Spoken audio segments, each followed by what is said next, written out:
Hello, YouTube. I said I wasn't gonna say that actually before I came live.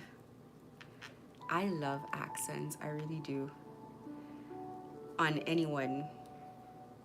It's just very interesting to me. I come from a city where there are it's a melting pot of cultures, and you can find everyone in the city, and I absolutely love that. Because you learn so much about people. Give me a second here. Give me a second. Okay. We are live. We are live. We are live. We are live. We are live. Let me do a poll question. I wanted to do this poll question. Hold on.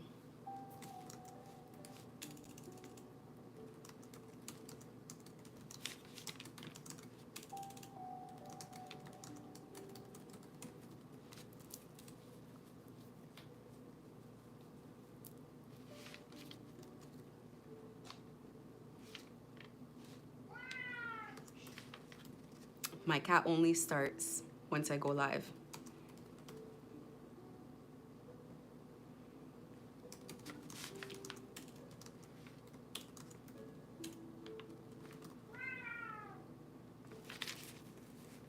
Okay.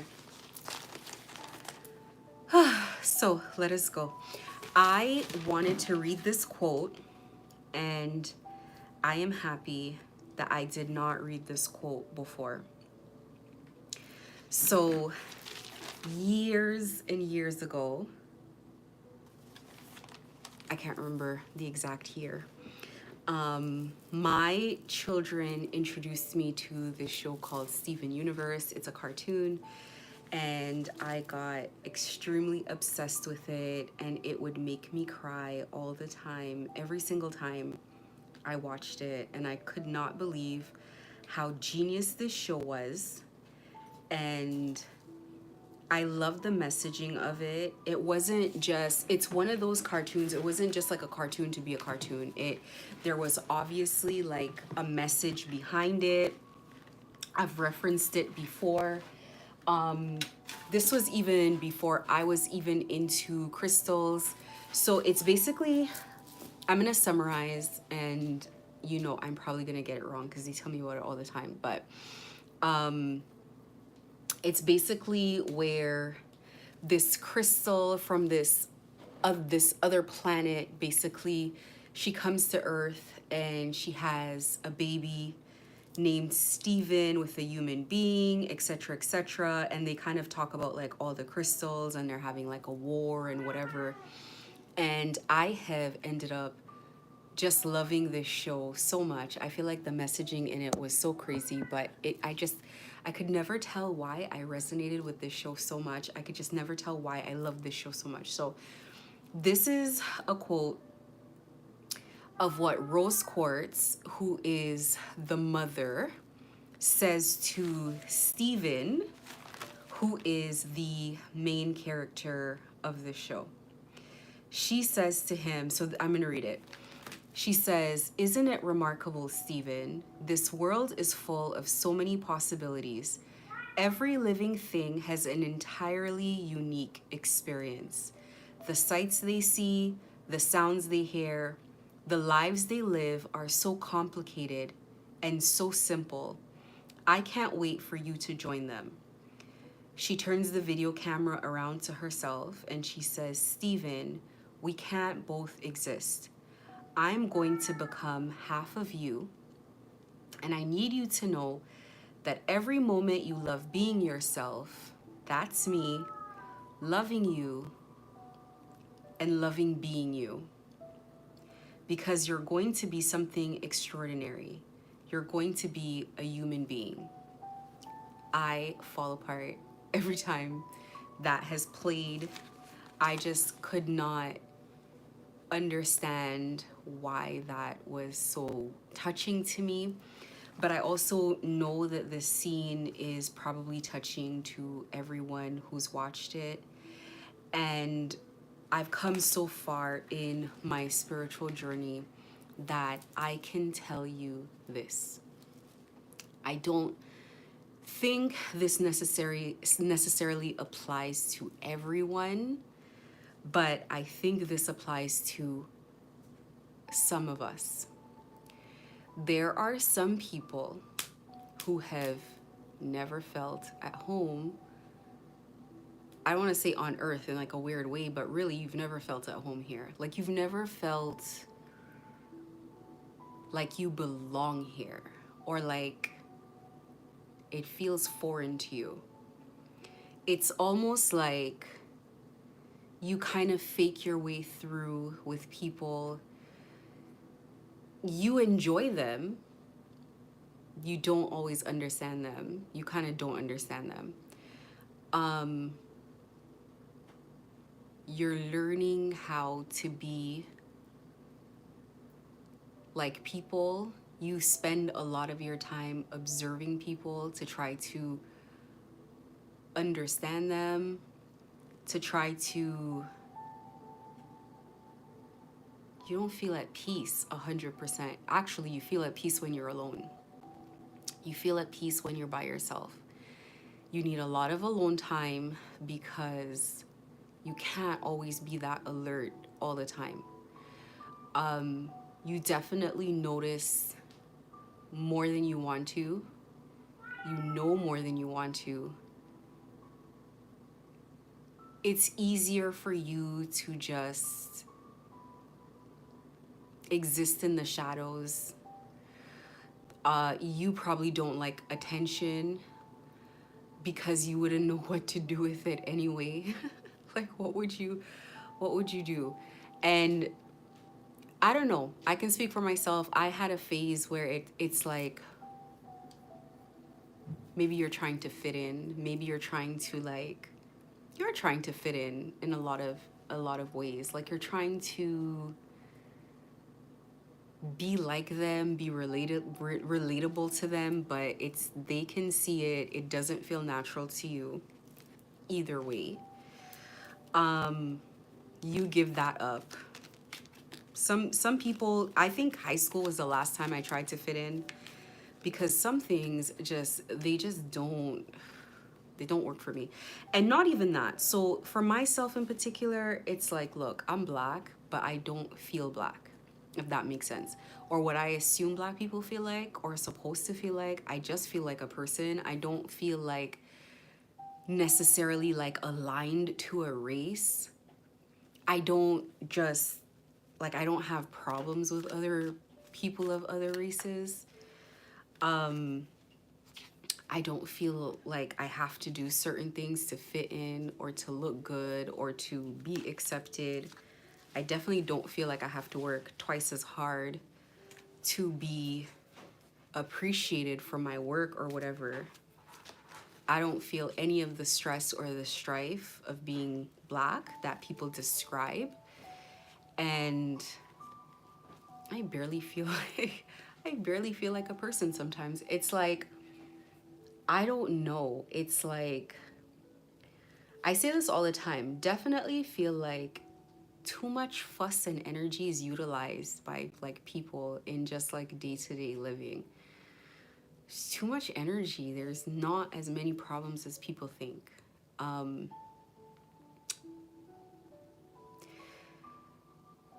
I started realizing that other people feel that way when I went on social media, when social media started getting super popular, and there were memes that said, they weren't very popular memes, but memes that were basically about like, do you feel like you just don't belong here or you don't belong on earth, like stuff like that. And I'd be like, yeah, actually I don't. And early on there was this search to like meet people like me, meet friends like me, just meet anybody like me, just meet anybody who... And I want to make a distinction. I like people. I like interacting with people in very short spurts, very small doses. I like interacting with people when it's like it took me a while to perfect this. When it's outside and there's no further obligation. So I really love interacting with strangers and like connecting that way and like having that and then going away. Because if you try to do the friend thing, then it's like they're gonna really try to, that comes with a price. Like people want to go out, they want to engage, they want to talk on the phone. And when I have done that, I've done that for their benefit because I'm trying to be a good friend.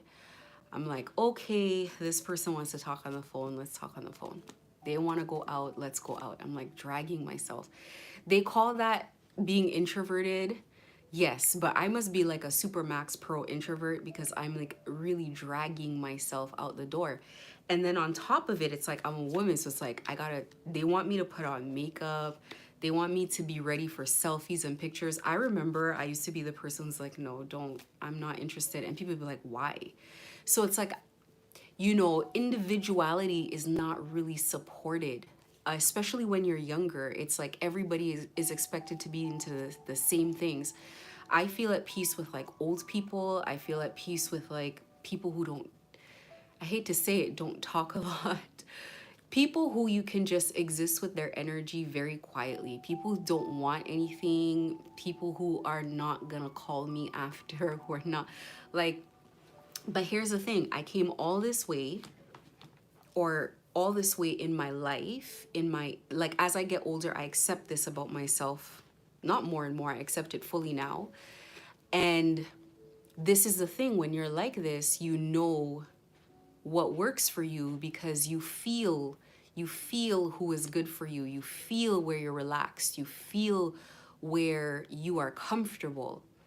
So you go through life feeling people, not seeing them, not necessarily talking to them, not getting to know them. You feel them. You feel them. And I talk about this almost like, it's almost like, let's say we're all underwater and I'm an octopus. It's like I'm gonna feel it. I just feel my tentacles are feeling my way through. I don't necessarily, but I think there are a lot of people like that who,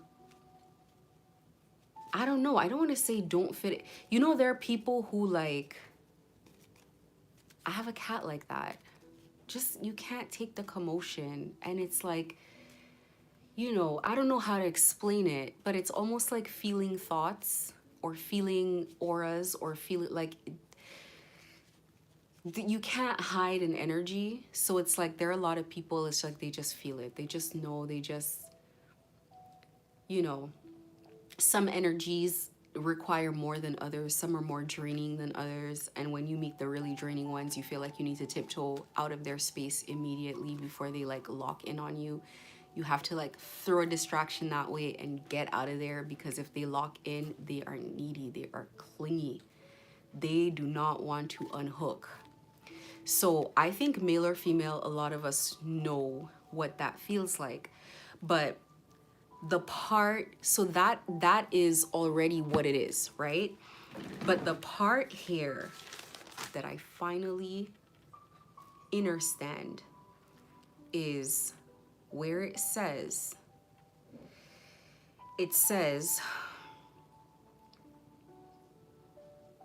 we can't both exist. I'm going to become half of you. And I need you to know that every moment you love being yourself, that's me, loving you and loving being with you and loving being you. Because you're going to be something extraordinary. You're going to be a human being. I think there are some of us who, after our ascension, you start understanding what that means. And I'm not going to explain it because there are people here that probably it's none of their business. But I just wanted to say that you're not crazy, and that is absolutely, this is happening. And I think it takes an ascension to make everything make sense. I think after ascension, maybe even before, for myself, even before, you just start relaxing into yourself more and more. You stop needing to live by anybody else's example, because let's be honest, it's never made sense to you and you've never wanted to do it anyway, and you kind of never did. If you did, well, you can, it's everything that has happened the way that it was supposed to happen. It's happened on time. I know it's taken forever for some people. In addition to everything else that you're going through, you're also going through your personal stuff as well, figuring yourself out, figuring out this journey. I'm sure this has probably been really tough for some people. It's what I would imagine some people would call an existential crisis. Life is nowhere near as simple or as straightforward as people think, or people try to make it seem that it is. It's complicated. I think it's complicated for a lot of us. I feel like during the process of being gang stalked, you have to get to a point where you have an open mind, open enough that certain concepts can be communicated to you. During being gang stalked, you have no choice but to realize that there are things that are happening beyond just what you see for yourself. So you have no choice but to acknowledge that there is spell work going on here. Even very logical people, even very and I think there are two kinds of TIs in a sense. There are TIs, and there are probably more kinds, but there are TIs who look at their targeting experience, and they look at things like government watch lists, and they think this is way too coordinated. I'm probably being targeted on a higher level. And then there's TIs who think this, excuse me, like myself, this is spell work, this is satanic, this is this is that. I personally know, I know that, or I believe, not believe very strongly, I'm going to use the word no. I know that if you believe that it's spell work, if you accept that it's spell work, you are putting yourself in a better position to be able to react to what's happening to you. You put yourself in a position where you can be more empowered. That is what I want to say. You can be more empowered. You see, because spell work can be cleansed. Spell work can be adapted to. If you can open your mind to think that there are forces that are outside of you that people cannot see, that can influence other people, if you can accept that, if you can open your mind to that, then you can begin navigating your way through and coming out of it. There are certain things that you have to accept. Like, once this starts, people stop believing you, even people that knew you, even people you have relationships with do not believe you. That is spell work. You start noticing that people have issues with you. Issues are easier to happen in your life. It's almost like people are making it up. They're just looking for a reason to be upset. And once you start following different things that happen, you start noticing little by little when something is off. And that becomes your indicator of what you can clean off of you, when it's time to clean, how you go ahead and clean that. These are the things that I'm definitely going to be discussing these things more and more as we move forward. How do you know when something has come over you before it takes a hold? It is important to see the signs. And then you will know when it is time to clean up, when it is time to protect your space, what kind of things are being targeted. And this is the way that you have to live your life.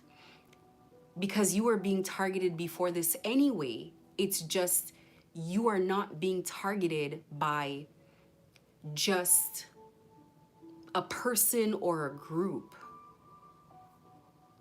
Technically, now, sure, a person, a group, they have an agenda, but this is just another way for the same energy to come at you. This energy could have been coming at you in elementary school. You notice the same behaviors happened in elementary school, but we didn't call it gang stalking back then, where everybody started turning on you. It was one person who you noticed it.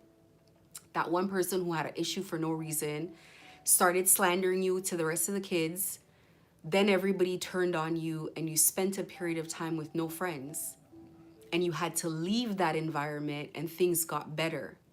And then you kind of got used to that pattern of behavior. And then you weren't quite sure, like, is it me? Am I doing something? It's the same energy that keeps following you. And I feel like people know what I'm talking about. People know what I'm talking about, to the point that I talk to my kids about this and they experience it and I see them experiencing it.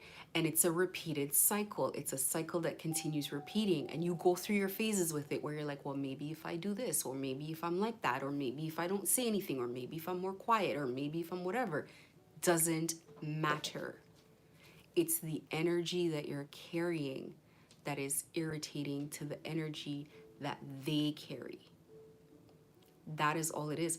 And sometimes they weren't initially carrying that energy. Sometimes that energy just hops onto the juiciest prospect, the person who harbors the most envy, the most insecure one, the one who thinks that you're a threat for no reason. It just hops, it clings onto that person, and here starts the crap again. You've gotten all the way here, and this is the worst it's ever been. You're like, I'm such a sweet person. Like, why would anyone believe some of these things? Can't they see with their eyes how I am? Can't they like what is it? What did I do? Like, it's just it's an energy that you carry. That's it. It's an energy that you carry. And you got to go through gang stalking. Listen, you got to go through gang stalking to get the truth of the explanation. Because if somebody gave it to you earlier, you wouldn't believe it. I wouldn't believe it. I would be like, yeah, okay, I don't know. Sounds crazy. But it's the truth. When I look at the history of my life, it's a repeated cycle of the same kind of thing. It's almost like you gotta be comfortable with being by yourself when other people can be in friendship groups. But the reality is, if you tried to be in that friendship group, you wouldn't be 100% happy either. Like, and maybe it's just me, because I'm the type of person, like, if I went on vacation with a group of people, I wouldn't want to leave the room after like day 2 or 3. My family knows that. I don't want to do anything. I want to relax.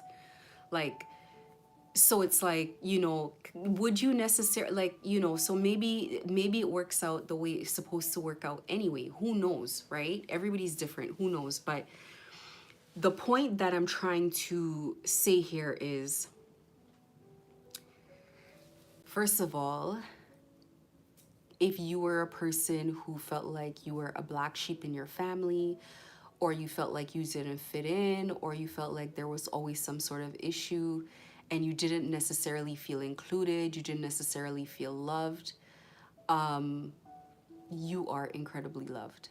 You are incredibly loved. I went through my gang stalking experience, and I heard this all the time, and it took for me to complete the cycle, to believe it, to see it for myself, just how loved I have been this entire time. And I just want to share that.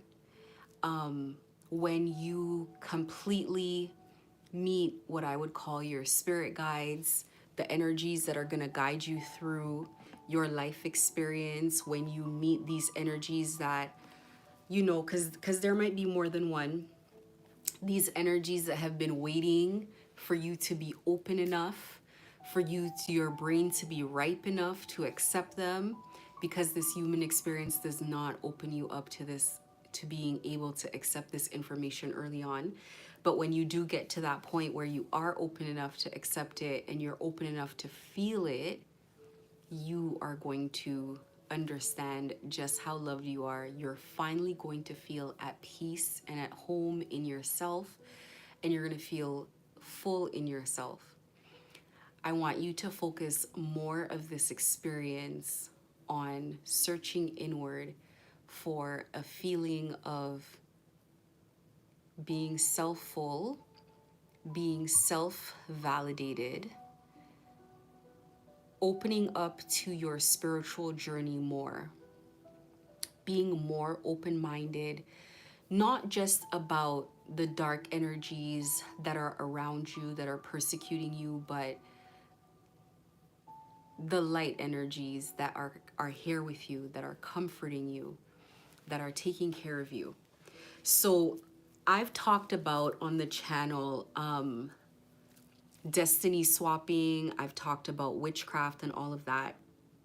And one thing that I have noticed when it comes to some TIs, not all TIs, but when it comes to most TIs that I've heard about, definitely gang stalked, definitely mobbed on the street, definitely all of that. But they're not experiencing this the way other people experience this, because there are some people who they do fall sick. They're affected in a lot of ways that the gang stalkers and these covens and these cults and whatever want you to be affected. But there are some people who are not affected like that at all, which means that it doesn't work in the way that people want it to work. It hasn't worked.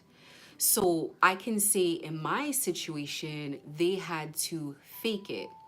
So for example, one of the narratives that they've always wanted to push was that I've gone out of business or I've stopped doing business or whatever, but it's like they're just using a break or a period of time to kind of make it seem like they completed their job, maybe to try to get paid really quickly. Or they didn't want me, they don't want you to post. When you're uploading posts of yourself, it's like, oh, well, this person's not sick. They're not paranoid. They haven't lost their mind. They're not high anxiety or all of that. So it's like, this is the thing. These are the metrics that these people use to get paid. And these things need to be able to happen in order to destiny swap, because these are the conditions that these people are living under. They were living under these conditions before they met you. They were miserable. They were waking up angry, hating other people, hating life, hating everything. And they see you here as the opposite, loving life, peaceful, at peace. And so they want to take that energy and give you theirs, and they're noticing they're still living in their energy. Now for you guys, and for myself as well, there is a temporary period where that works, where you're the one in anxiety, you're the one in fear, you're the one, but they artificially create that for you until you embrace that as your day to day. And herein comes all of the stuff about OTIs never escape and this and that. It's like this hopelessness, so that you will just accept that this is the way it's always going to be. And with that, you relinquish your control over your life. You relinquish the power that you have to create your environment, to create your aura, to create how you feel. Because it's out of how you feel that you produce a life. People who are happy, who are pleasant, attract only that. I want you to take like science away from it. I want you to take like step-by-step guide away from it. A happy person, a content person gets up and they go out in the world, and they are the person more likely in traffic to first ask someone, can I come into your lane? And that person gives permission and they come in. A happier person is less likely to have road rage because they themselves see somebody else needs to come in the lane and they say, you go. Or they stop so that people can cross the road, even if it's their right of way. These are people who live relaxed lives. And they don't see it as taking away from themselves because someone is one car in front of them. They don't mind. A happier person gets to their destination, and before they approach someone, they're very pleasant. Hi, how are you? How's your day? And then they go into whatever. People are more eager to help them. People are more at ease. People might go out of their way because the aura that they bring lights up the room. And somebody who comes in and they're like,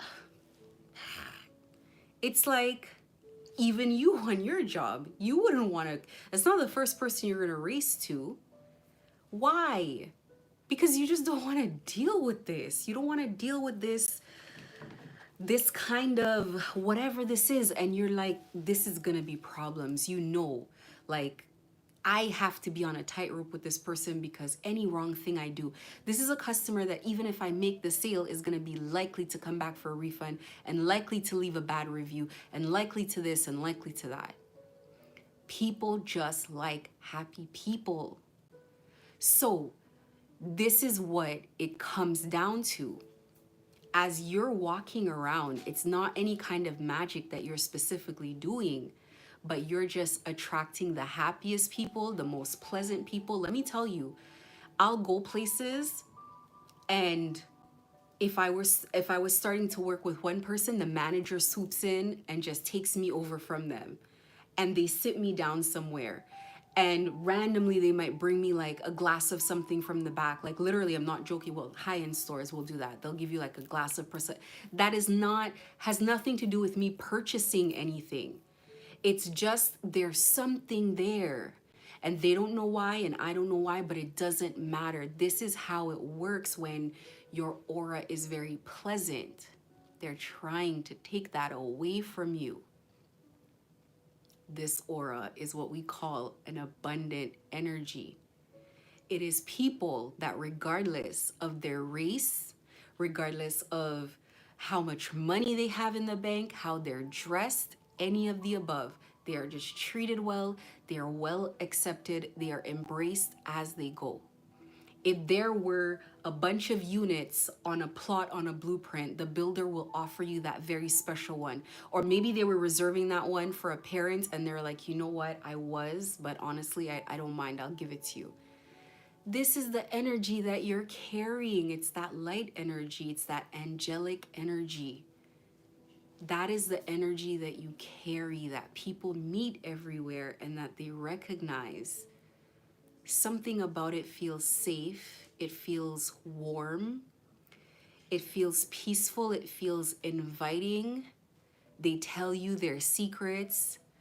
They confess things to you. They feel an energy on you.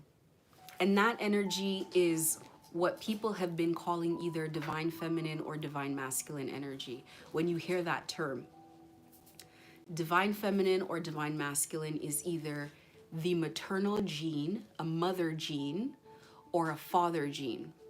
So let me describe what that feels like. When you meet someone who has a father gene, a man who is a natural father, there's a particular way that they behave. So I'm going to describe it to you when the last time that I met someone that's like this. They look at you squarely in your eyes when you're speaking because they're listening and they're very quiet. They are eager to offer solutions. They offer concern. They step into the role of a protector right away. They check up on you. They think about you. They're quick to want to cheer you up. The last person I met like that was an officer, believe it or not, was an officer. Oftentimes people that go in these kind of roles, it's because they have that gene. These are people who want to stand up for justice, stand up for what's right.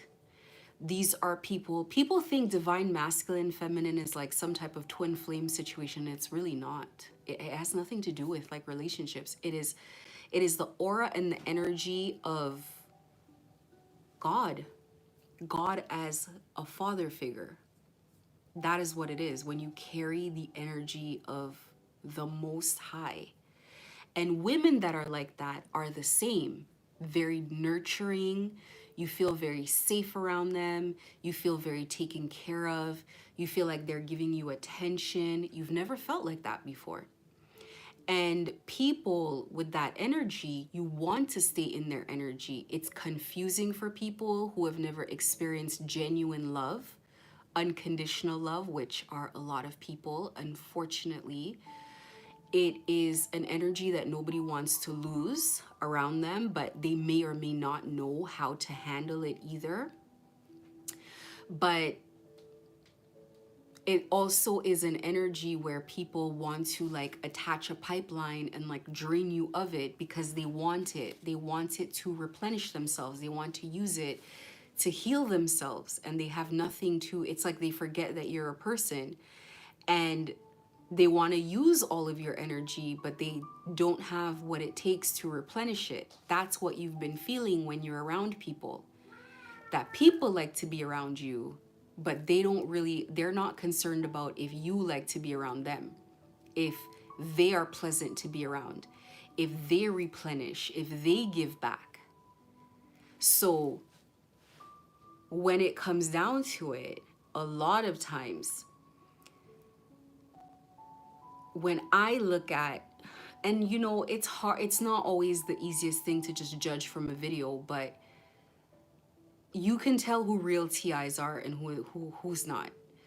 When these people approach you and they decide that you're a juicy candidate to like drain of energy, it's because of your angelic nature. I can always tell who they are, no matter what position in life that they occupy, because they look at you, they recognize that you're an amazing person, and that doesn't stop them from saying, okay, this is a nice person, they probably don't deserve this. They're like, anyways, moving forward with the treachery, moving forward with what we had planned for you, and they just keep going. You have to protect that energy. There's no mincing words.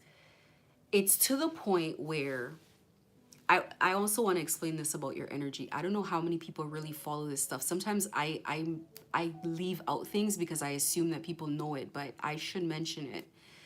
Your energy protects people as well, and they notice that.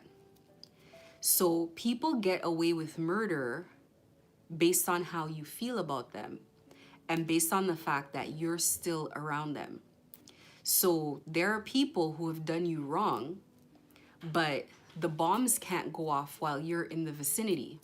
So while they're in your energy, their luck remains very good. As soon as you leave, because you still care, you're still giving of your energy to them. As soon as you leave, as soon as you decide you want nothing to do with them, as soon as you call judgment on them, doesn't mean that you're wishing them bad. It's that you've recognized that they should never be in your energy ever again. You don't actually have to wish or pray anything on them. You just withdraw your energy, and they're left with their energy. And there's something, listen, I'll be honest. To me, I meet someone and they were living a miserable life. So let's say there's a scale of 1 to 10. 10 being a very abundant life, 1 being like, you know, the least abundant, or 0 to 10. 0 is the least abundant.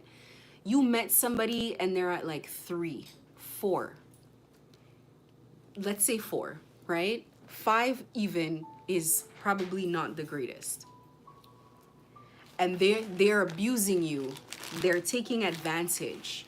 They're using you as an ego boost because they, first of all, you know that you were stooping being friends with people like this or being around people like this.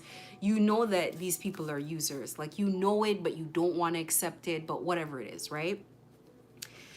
When you leave their energy, let's say they were at 5. So not the greatest, but just walking the middle line. Like, they have to work really hard for everything they have. They don't have the greatest life experience, but it's not the greatest, and they come in specifically with you, and they do this stuff to everybody because this is how they are. And they come in and they do this to you, and you decide you've had enough and you turn your back on them. It would have been better that they had just stayed away from you in general. They would have continued on at a 5. Coming in your energy brings them to 0. And I'm not joking. I've seen this my entire life. Coming in your energy brings them to 0, if not lower, because they had deserved it. There's something about your energy that it just like, it leaves them worse than when you came in. They were already miserable from before. But it's almost like when they came in your energy, God got to see exactly how they behave through your eyes.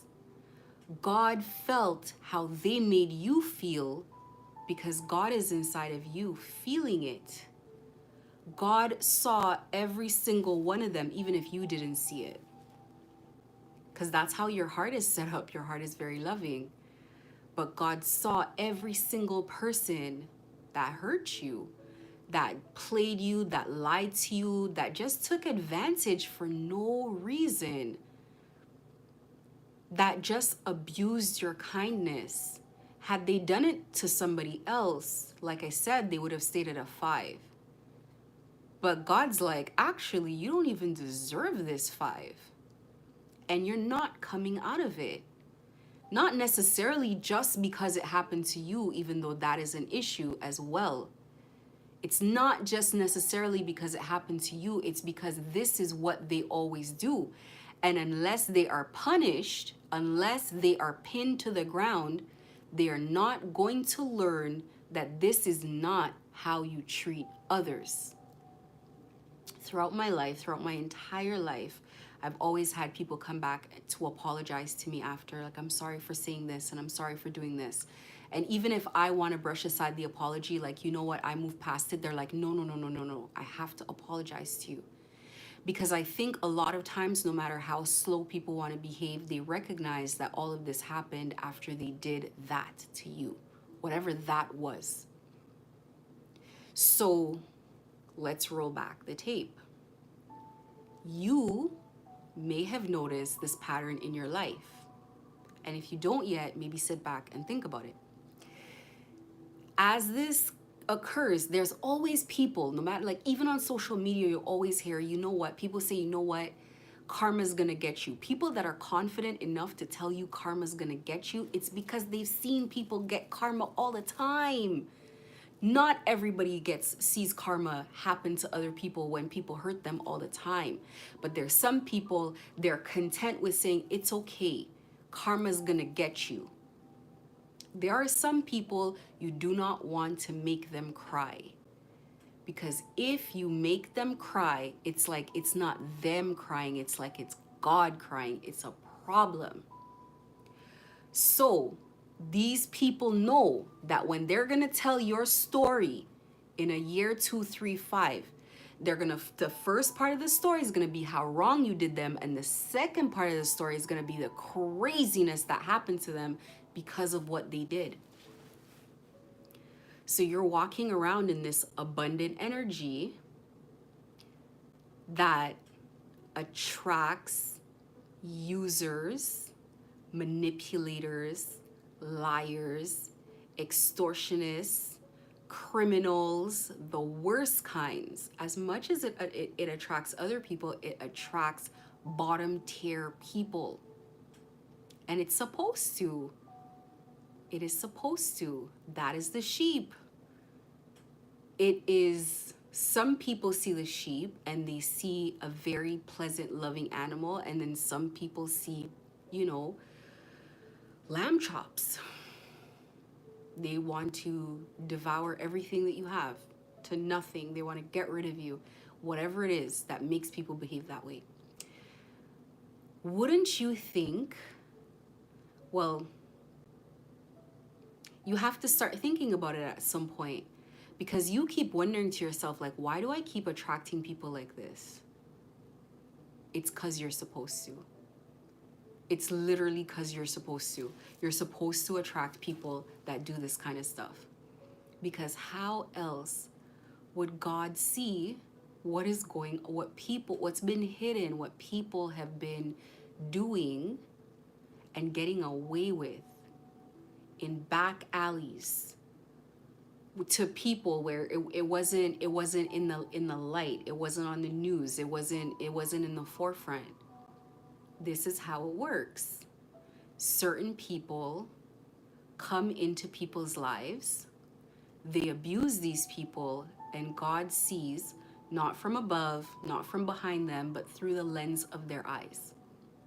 God feels it, feels the emotions, feels the way they impact people, feels what they've been doing. And God says, well, this can't continue. This cannot continue. And you don't have to do anything. They think that you're doing something. You don't have to do anything. You just have to move out of the way.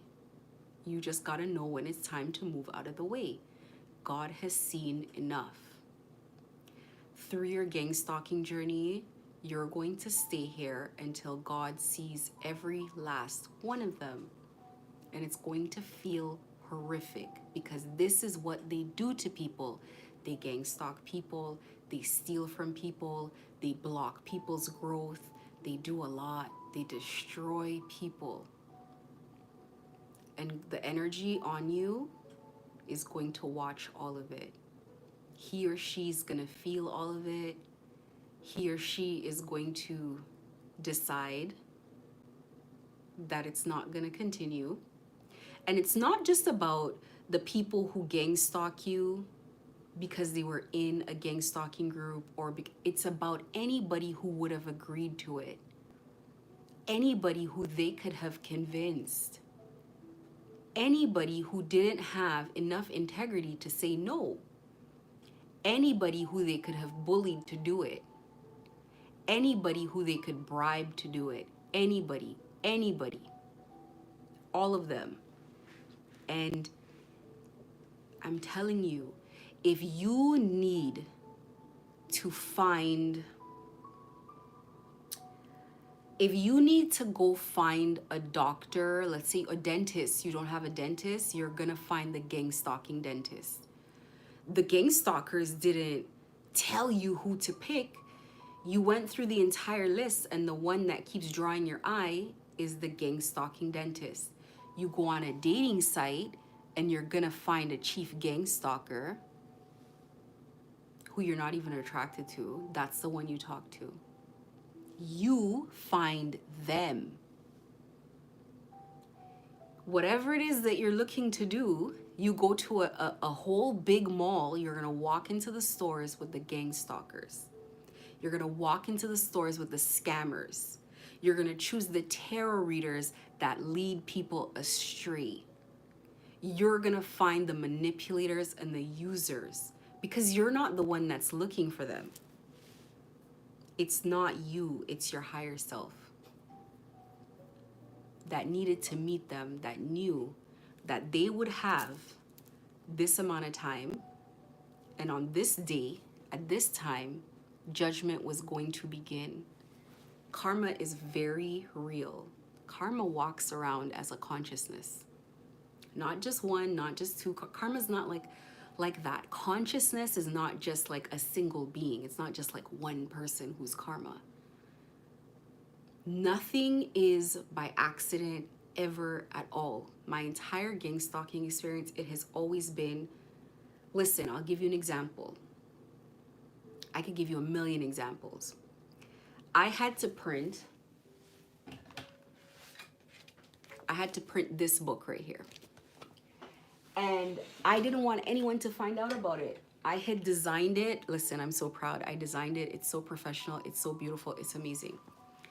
And I went through over and over on the internet, different names. And I'm like, listen, I am going to pick the one as far away from my home just so that I don't have to deal with this, right? Because we're running from the pain. Who did I pick? A gang stalker. The gang stalking owner. The person who came to me was not the person I spoke to on the phone, because I can tell the difference in the voice. But it still was the person, and they were okay to, they were like, no, no, no, I live in your area. I'll come drop it off to you. So they agree. Where is that gonna happen, that a print shop so far away from your home is gonna come drop it to you at your hometown? So they come, they drop it during rush hour, and I see the energy on them right away. And I'm like, oh my God. And you know what he said specifically? He said, look at how life works. What's the likelihood that I would have met you, huh? In my city, they know about me. They talk about me a lot. So it's like at one point, they all wanted to meet me. They just wanted to meet me. They just wanted to, it's like, who is this person, right? And so I meet this person and I'm just like sitting in the car and I'm like, what is the likelihood of this? Every day there's a new likelihood. Like to the point where one time my daughter suggested we go to a church and I'm like, absolutely not. You're not going to do this again. No, we're not going to that church. Are you crazy? Because guess what? Something about that in my head, I'm like, that church, they probably have some type of cult where they tie people in the basement. And I just don't. I heard of a story in Atlanta where this church brought over somebody from, I think, Korea or something, and they tortured them in the basement. And the torture, them inflicting pain was how they like harvested energy from this person or whatever, and they kept them there for years until the person was finally found. Do you know how psychologically damaged you become? I was like, that traumatized me. I was like, listen, the only reason, I've been here long enough, and the only reason why you would suggest this church thing to me, we don't even go to church, we're not even Christian. The only reason you would have suggested this to me, and I had thought about going to church from before that too, was I was like, oh no, oh no. I was like, oh God, no, please. I'm very tired. Get somebody else to do this one. Like, but this is the thing. You're going through your gang stalking experience and it is draining the life force from you, dealing with this dirty energy. But I need you to understand that you have to meet every one of them. You have to meet them. That is the purpose of what's going on here. You have to meet them. You gotta trust me on this. You will know when it's done when you stop meeting them. It dwindles, the numbers dwindle. They try to keep it going, but the numbers dwindle. But you have to meet every one of them. You have to meet them. It is easier to meet them through gang stalking than through one abusive relationship at a time. When you're being gang stalked, you're meeting like 50 people a day, who knows, even more than that. You're meeting, even now, when you're getting to the end of your gang stalking experiences dwindling, there are still gang stalkers following you around that maybe at this point they're not brave enough to interact, but they kind of want to just follow and be around there. And they don't understand by doing this that they have started the judgment on them. That just by doing this and making you feel uncomfortable and abusing you, of all people, you, they notice immediately. You don't know it. That's why it's so hard for you. It's such a burden for you. You don't know it. You don't see it. That these people, their life begins to fall. It is a sharp fall from 5 to a 0. What does it look like at 0? Poor health. Everyone who was gang stalking me, especially in the beginning when I had my stores in the malls, everybody was sick. Open sores on their skin, lumps in their neck. Visibly diseased, sick. It's a sick group of people.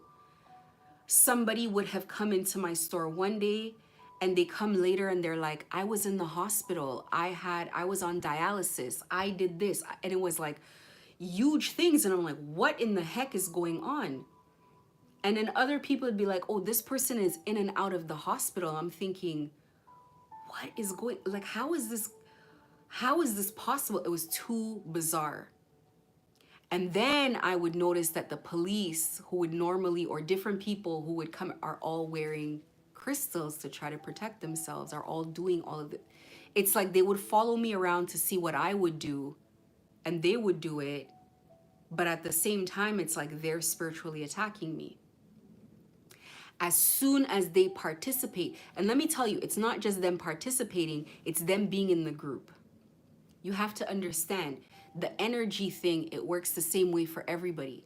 So the same way people who are around you, just by being around you, they absorb your energy, they share in your energy. It's the same way it works for other people who are around other people. Whenever you are around people, it's like you bring them into your energy and they bring you into theirs. If their energy is dirty and you're around them, the energy is horrible. You're noticing horrible energy, they're noticing better energy because it's mixing. It's the same way when these horrible people are with each other and there's 1 in the group, 2 in the group, 10 in the group, 15 in the group that are under God's judgment. The entire group is under judgment, even if they never met you, even if there's members of that group that never met you. This is why if somebody sends spell work to you and it goes back to them, sometimes it doesn't hit them, sometimes it hits their family. Sometimes it hits children. Sometimes it hits their business. It hits some part of their life. This is called a house.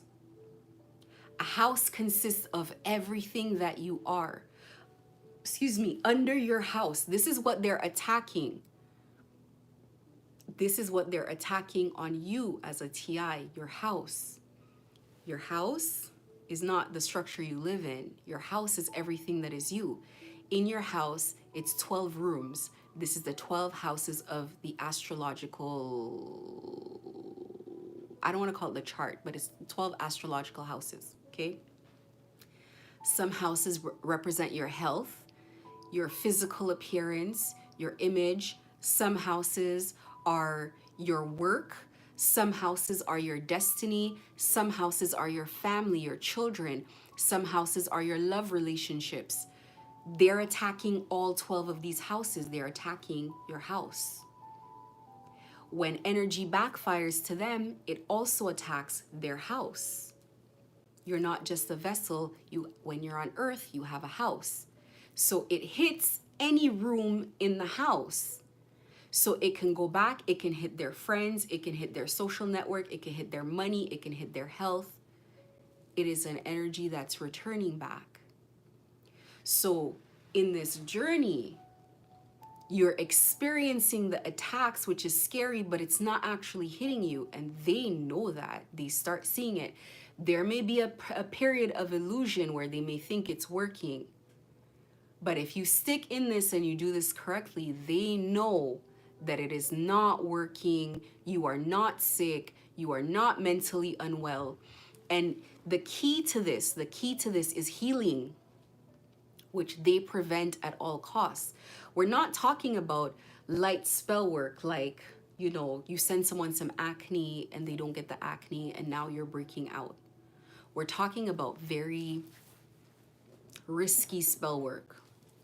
We're talking about spell work where they need you to be down for them to be up, which means that they need to be willing to torture you for the rest of your life. Because as soon as things change for you, things hit the bottom for them.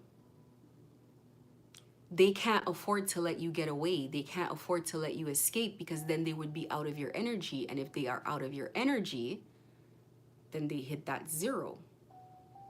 They know that. They were already, gang stalkers are living at a 3 or a 2 or a 1.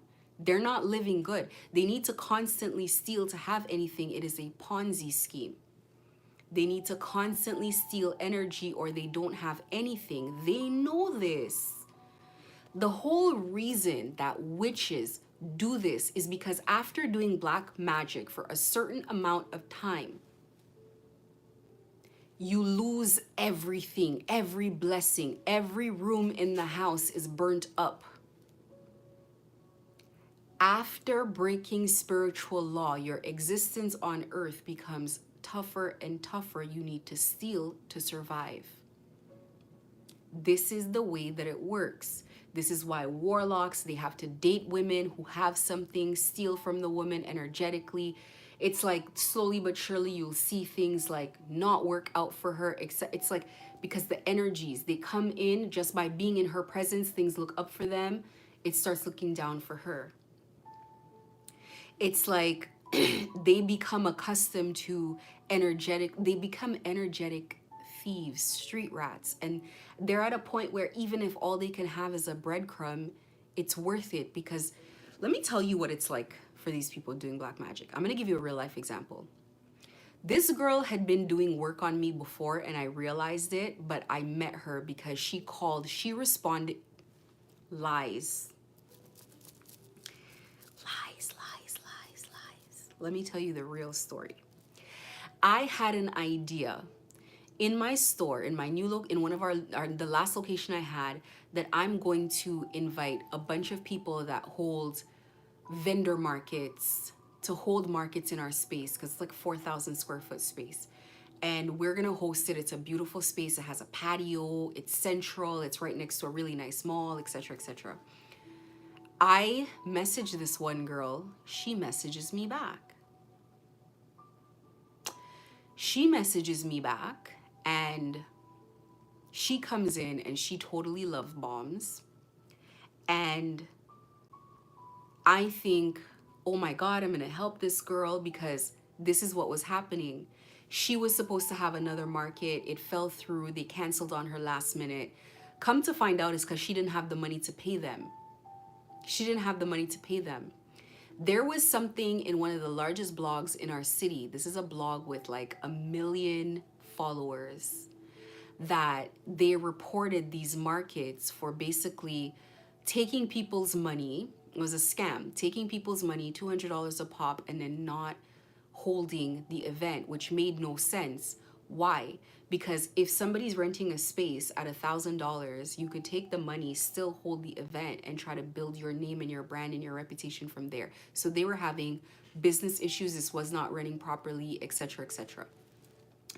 So they come to my market and all of these people are witches. Like, I'm not joking. Like, these are gang stalkers. Like, they were gang stalking me at the event. The minute they came to the event, the energy was horrible. I had to sage. They tried to ask me not to sage. Imagine that. They're like, we don't, I'm like, I don't care what you want. I'm gonna sage in here. I had my entrances protected. They tried to kick and sweep. Oh, can we get a broom to sweep it away? I replenished it right in their face. But this is what happened. No one came to the event. No one came. Do you know what happened? When people started to trickle in, it stopped right away. It was almost like an energy blocked it. Like, I'm telling you what I experienced. The people started trickling in, and then it got blocked. No one came. They started to panic. They were embarrassed. They wanted to print, which she had planned on asking me to use my printer. Like, this was pre-planned. This girl's a user. She's a user. These are people, when people have no luck, they start living as scammers. They have to start planning these things because they know how it is. So she came in, she wanted to use the printer. They wanted to go on the street. This was not marketed, period. This was not marketed. Never heard of this company. Hole in the wall, fly by night. This is what's happening. I'm sitting here and I'm observing, and one thing they like to do is the first face they show you is smiling, and then they turn it and all of a sudden they want to gang stalk you. They stand there, they start ice grilling you, they start, like, it's very weird. Anyway, so we go through the event, and the mother, I noticed her watching me, and she tried to like put me in my place in my own store. I ended up having an issue. I noticed with their behavior that they were very scared, very nervous, as if she realized she shouldn't have said that to me. Because they know who I am. It's me who didn't know at the time yet who they were, but I clued in. They tried to give me presents. I refused. They tried to force it on me. People came in, tried on the clothes, wanted to buy it. They discouraged the people not to. And everybody that was there, nobody contributed. Like, it's not like they didn't contribute any traffic or any marketing. This is a setup. Think about this. One person holds the event. Everybody that's there is a vendor, is not a paying vendor. They just make it look like a marketing thing. It's not. It's not a marketing thing. The only person there that was a genuine vendor is the one that they wanted to harvest off of. This person that was there had an Instagram that was being posted on, and after that event has never posted again. Why? Because they probably gang stalked her into infinity and beyond. Her, who was there, Ethiopian girl with a beautiful clothing line, she prepared her section so beautifully. I went and I helped her and I was like, listen, I could see you like being in Zara. Like I could see like she's the one that has something juicy that they want, the abundant energy, and on top of it, very pleasant, very loving, very kind, very gracious. That beautiful energy in addition to the skills and the talents. Let me explain something to you. Skills and talents, you hear this every time I come on here and you start giving away what they're doing, you're going to notice all the distractions. They can't do anything. So it's going to be the stove, it's going to be the cats, it's going to be something. Skills and talents with a disgusting character is a 0 on the abundance scale, on the success scale. I told you it's from 0 to 10. It doesn't matter how skilled you are if you are nasty to work with. The most important resource is human capital, people. Low skills, beautiful spirit. Skills can be developed, but I like you. You know what? I like you. Come to my office on Monday, let's talk. The work is nice, but you're demonic. You think I'm gonna bring you in my company with this attitude? This is the difference. Some people, believe it or not, are born with this disgusting energy. Unlikable. I'm not talking about 1 or 2 events. I'm talking about they know that people don't like them. They know why. They themselves don't like themselves and they don't know why. They can bury their head in the sand. They can pretend that they don't know. They can pretend that they don't understand. No, people don't like you because you're unlikable. This could be your mother, your brother, your whoever. It's like people where every time they come into the room, they suck all the happiness in the room and everybody's like, oh my God, here we go again. You can feel it. You can feel the dirty energy. The girl has never been heard of again. She's never been heard of again. She stopped posting on her Instagram. They've probably successfully stolen her path in life. And this is what they do, these headhunters, these destiny hunters, they go with these fake vending markets. That's one example of how they do it. There's many different forms that this comes in. So it wasn't necessarily that you know somebody. And you know what they did as well? As she was vending, they called people personally on their phone. Can you come and buy from her? She was the only one in there that anyone purchased anything from. It was, the whole room was empty and everybody was at her. They take their dirty money and they mix in with your good money and your money drops. Why? Because their money is cursed. Why is their money cursed? Because they live under judgment. You must understand. They live under judgment. They know the money's cursed. They know the money is not worth anything. They know they can't build with this money. So now they use it almost as a weapon. Like they mix it with yours. And your money in your business drains. You stop making money. So now you're energetically a part of them just by virtue of them putting sales on your books. The money's cursed. Whenever you join this group, nothing grows there. It's a curse. It's cursed money. They're under a curse. And let me tell you, the leader of this group has been cursed and they know they're cursed. And let me also say this. People, witches and whatever, warlocks, whatever you want to call them, they hide that they're cursed. It's like a zombie bite. It's like a zombie bite. Because it works the same way. When you're in an apocalypse and you're the one with a zombie bite, what is the rest of the group going to do? They have to get rid of you. The rest of the group, whether they tell you or not, they're going to discuss. Should we put him down? Should we behead him? Should we lock him somewhere and leave? What should we do? Because you cannot stay there under a curse. It's not safe for the rest of the group. So if you're in a coven, the whole coven is going to be cursed from day one.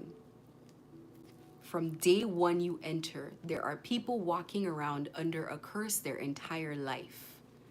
And you guys better accept that. People that have gang stalked you are cursed. But this is not any type of curse. It's not just any type of curse. It's like generational curses. Let me tell you something. I explain this to my kids all the time. We will be out and about in the world and someone comes across us and something happens and I say, this person's cursed. You can feel the energy that you guys know people know what I'm talking about. Like there's some people that bad luck follows them. It's like everything could have been lined up perfectly to work, and as soon as they walk by, everything collapses. It's like nothing works out for them. They always have an issue. Like everything breaks. No money can be made. Like it's like they're cursed. And there's some people that are well-meaning. They're trying. They did the work. This is inherited karma. The karma was too much for the person who started the karma to pay for it. And so they have to leave the karma to the other people that are alive. And if they're a part of any group, so a chief gang stalker who's cursed has gang stalkers under their house. This is their business. So the whole gang stalking group is cursed along with them. Do you think you can spiritually bath a generational curse off? It has to be paid in full. So generations of children will be born at a zero. But there are some people where it's like, you got to go back to this show that I talk about, The Fall of the House of Usher. It's like it's too much. What they've done is too much. They can't pay it off. Gang stalking one person is bad enough, but having a whole career of gang stalking multiple people, doing this to multiple people, what are you doing back here? Why would God want you here? Why would God want you reincarnating back here to do what? To get an opportunity to do what? You've proven yourself. This is why it's very important for you guys to realize that your gang stalking journey is essential. That you carry the energy that needs to see in action what is going on. You have to meet them. If you don't meet them, they get to continue doing this.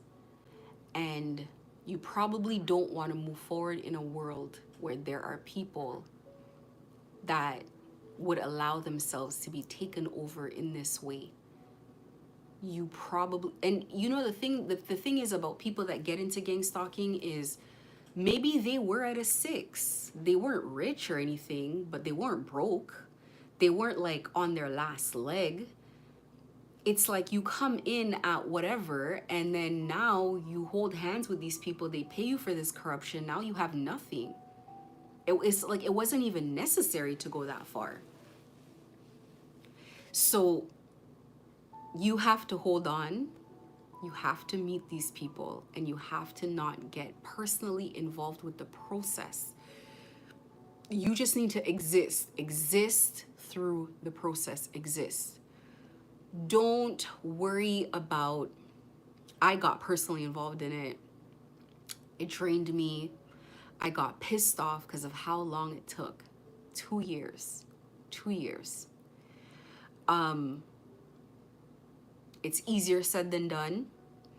I am judging no one for how tough it is. Flow with it. Let it be. I don't even want to just say endure because I don't like that word anymore, but let God do what God has to do. Let God see what God is seeing. You're not here to be, multiple things are happening at the same time as well, because it's also developing you in your spiritual path. It's developing your gifts. You're becoming closer to God. You're being isolated.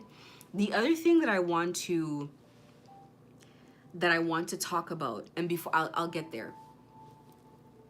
Go through your gang stalking journey as gracefully as possible. Do not lose yourself. Do not lose sight of yourself. Do not lose your good nature. Do not turn dark. Do not believe God is not with you. God is heavily with you at this time. Do not show others how it can be done. Be graceful through the process. Some people might even think like you're ditzy, like you don't even know you're being gang stalked. Just be a good representation of yourself throughout this process. Take your time with it. Don't fight against it too much. Don't blame anything, anyone, just go through it and learn. Take your time. They want you to change so that they get this beautiful. They don't understand that this abundant energy that you have on you is literally God. They don't understand that that is why it is impossible to steal it. They are not appropriate to carry this energy. They are not clean. They don't understand that they're not pure-hearted. How can you steal the light of God off of someone? This energy that they want so bad, it is not possible. And it's been a while that they've been talking about that, and it's like no one has said that. You cannot steal the energy of the Most High while you're possessed by energies that are low. And these people are possessed. You know that because everything that they do makes no sense to you logically. Like, how can a person in their right mind do this? So whatever delusions they had of taking this energy from you and manifesting off of it, it's like it can't be done.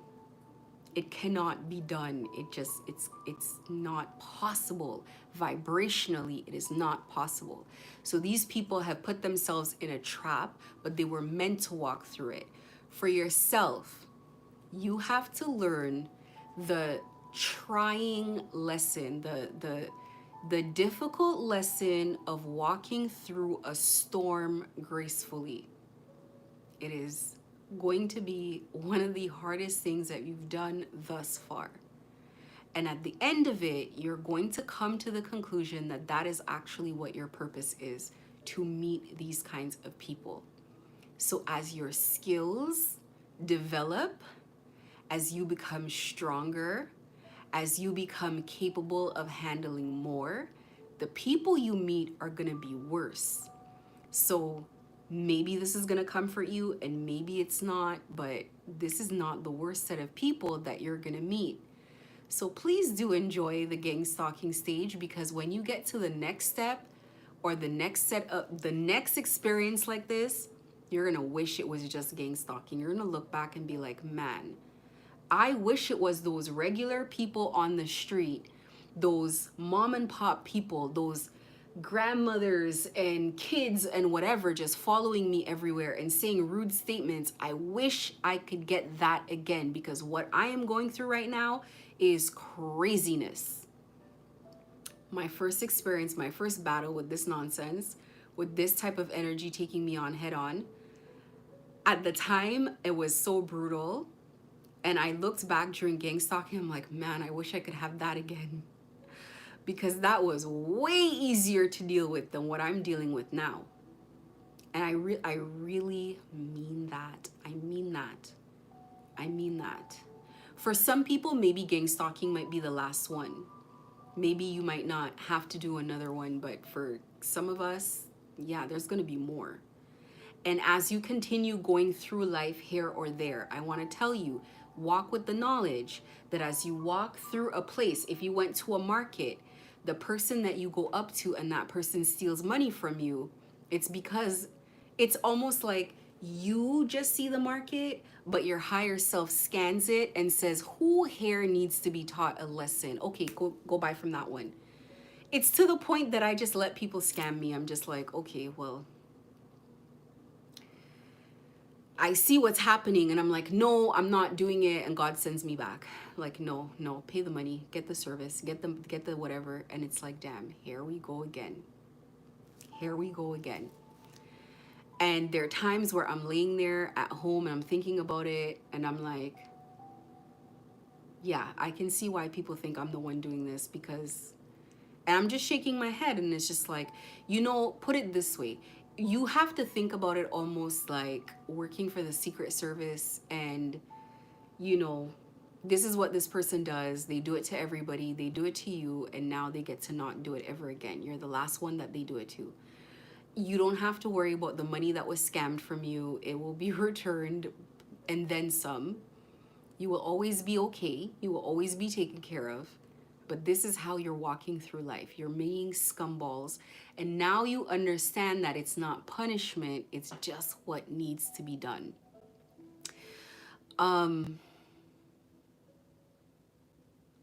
Okay. So walk through as gracefully as possible. Please keep your light, keep your good energy, keep your good-hearted nature. People are going to lash out as the reality dawns on them of what they've put themselves in, of what they're going to go through, of how they're going to suffer. They're going to lash out. In these situations that you're in, you have to understand, like, when somebody realizes that they have essentially exposed a whole, but you're on here and you're exposing a whole illegal things, organized crimes, spiritual bandits, people, what they're doing to people, how they're doing it. They're gonna lash out. They're gonna lash out. And you have to realize that when people are going down, they're gonna get desperate, they're gonna do absolutely anything, and you have to just gracefully just walk through and accept that this is how it's gonna happen every single time. But it's nothing for you to worry about personally. But yes, they are absolutely going to freak out, go out of their way, threaten you, threaten your life, etc., etc. And you have to have confidence and faith in God that when it's ready to be done, it'll be ready to be done, and you will be whisked off to your next assignment, or however it's gonna go. You'll be fine. There will be a break in between. There will be a period of time where you will be prepared to be in a space with the next set of people, whatever that looks like. So if that tends to be people who speak a certain language, then you might find yourself learning a language out of nowhere. You'll find yourself wanting to move a certain place. You'll find yourself falling in love with that culture. You'll find yourself falling in love with that person and a person from that culture. And then you find yourself in the heart of the problem. And here we go again. You are here to meet all of them. Here we go again. It's like the cleanup crew, but you just have to be there. And you learning the language, you moving over there, you whatever, is just you assimilating. It's you as a sheep attracting people that are supposed to be attracted to your light, to do what they always do. And they can't help themselves, and you're gonna look way too juicy of a sacrifice for them to pass up. Gang stalkers are going to be a guide. Let me tell you, more than gang stalkers, life is your guide on this journey. Circumstances are your guide on this journey. Let it guide you. Before, you used to get away with going the wrong way and being allowed to go the wrong way and getting away with going the wrong way for a bit. And what I mean by the wrong way is like, because there is no wrong way. Like, you're going the way you're supposed to go. But what I mean by this is, say for example, you had to change your charger. So say you had an iPhone and you had to change this iPhone charger. The charger broke, you duct taped it, Then it's like it can only charge in one position. So now you're telling everybody in your house, don't touch it because it only charge this way. And you're able to get away with doing that for, let's say, 6 months before you buy a new one. This season that you're in, you're not getting away with that. This season that you're in, if there is anything that can stop what you're doing, these gang stalkers are going to find a way to stop you and block it. So now, if you have been getting away with duct taping that iPhone charger and giving yourself 6 months, no, they're gonna block it and you're gonna have absolutely no choice but to make the turn that you have to make. Life is going to guide everything that you do. Accept every roadblock, every hurdle, every blocked path as just a clear indication that this is not the way that you're supposed to go. It is like that for a reason. It is not the gang stalkers blocking you. It's God allowing it. Now, when a door is supposed to be opened and they try to block it, God's going to say no. When a relationship is for you and they try to block it, God's going to say no. And God's going to force that door open for you. If you're supposed to meet person A and they try to block it or they say something, person A is still going to work with you. If it is blocked, it's because you're not supposed to be working with that person, or maybe not right now. Maybe, let me tell you, God will withhold things from you because if you get these things too early, these people are going to tarnish it. Their job is not done. The cleanup job is not done yet. So you're going to sit there and you're going to be upset. You're going to say, how comes my business is not flourishing? How comes, I can't find a job or the job that I want? How comes I can't make any friends? How comes I keep dating all of these people who are like this? It's because you really want to find the love of your life while you're being gang stalked. Do you know what a mess they're going to make of that? It's heartbreak waiting to happen. It is going to be the worst heartbreak you've ever felt. You have to let this be done. You have to allow life to just lead you wherever life wants to lead you. And just let that be what it is. Don't force it. It's like I finally realized it. I used to complain. I used to be upset because everything I tried would get blocked. And then some things I would do would be fine. And then I would flow through different things. I would get through different things. And then it was like I started to just glide through it. Like, oh, okay, well, I shouldn't be doing that. Oh, okay, well, this doesn't make sense. Okay, well, don't do. And I started realizing, like, the only things that are getting blocked are things that are not working. Other things are working right in front of them.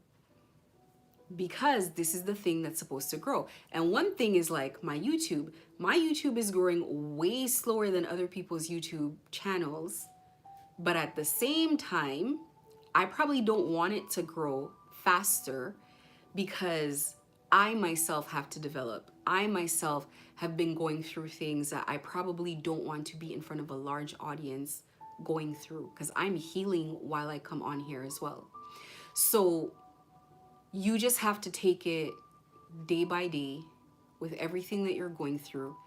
But in saying all of that, it's not an excuse to stop and wait till this is done for you to move forward with your life and what you want for yourself. You are still going to develop what you want for yourself. You have to, because you're showing other people who are being gang stalked that it can be done.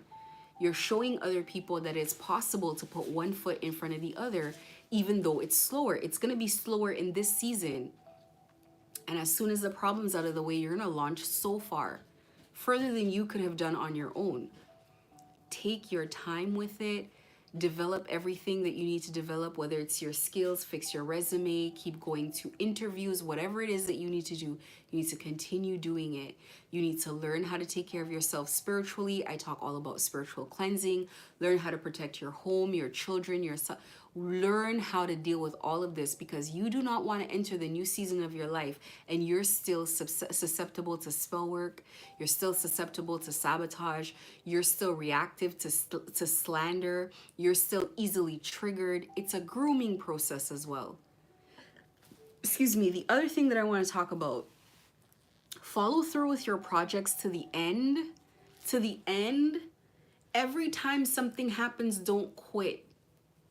Every time something happens, don't quit. This something is a distraction. When I was in the middle of gang stalking, like, I mean, the heaviest part of it, every time I would go through, to the point I noticed it was happening, I would go through and I would write out a full plan and I'd pin it beside my bed so I can read it every day when I wake up. Still, the plans are not working. It's almost like, you know, they were coming into my home anyway. So it's like, they're like, oh, that's how you're gonna market? Oh, hell no. And it's like, every time I start up that machine, every time I start up to do something, they block it, block it, block it, block it, block it. I give up on it. When I first came on here, it's like my views were okay for a brand new channel, follower here, there. And then it was like, you know, the views would be like 9, 3, 12, and it was so horrible. It's like, how is this possible? I have to keep going. I have to keep going with what I'm doing, and it'll get to the point that it's supposed to get when it's the time to get it there. So you have to take your time with what you're doing. Don't rush it. Be patient. Please be understanding of yourself that you're not failing. You are being targeted specifically. Please understand that out of the money that gang stalkers are being paid, it costs nothing to go to the dark web and find people who work for YouTube, find people who work for Instagram, find people who work for Facebook, exchange some money through crypto, through whatever, and to block your channel and to target you. It doesn't have to be a government list, although I don't want to speak on whether it is or not because I don't know. I just don't know. I haven't looked deep into that yet. You could be targeted at the social media level. Not could be, you are being targeted at the social media level. You know, that's why gang stalking channels don't grow. They don't get viewers, they don't get whatever. You know, you're being harassed in every single way. They know where you live, obviously, so they're talking to all your neighbors, they're talking to people that work around you, they're talking to the people in the places that you frequent, etc. Blah blah blah blah blah blah. So you got to change up your routines, change up the places that you go. You know, when you disappear, I talk about how to disappear on the channel as well, so check out some of the playlists and see what I say about that. But as you disappear, they're going to frequent all the places that you normally go to go find you. So go to some new places, continue going to new places, be random with everything that you're doing. But follow through with your plans to the last drop. Keep going. And you have to remember, whether there were gang stalkers targeting you or not, you know that when you start taking a new project off the ground, it takes forever. That's normal. It doesn't matter if it's something you've done before. You're starting a fool's journey. You're starting at the very beginning. It's always going to take time when you start at the very beginning, even if you're doing the same thing in a new way. So it is normal. Give God time to bless it. Give it time. Give it time. Keep going with it. Nurture it. If it's not making money yet, if it's not getting attention yet, that means maybe it's not ready. Keep perfecting it. Do your best. Keep going.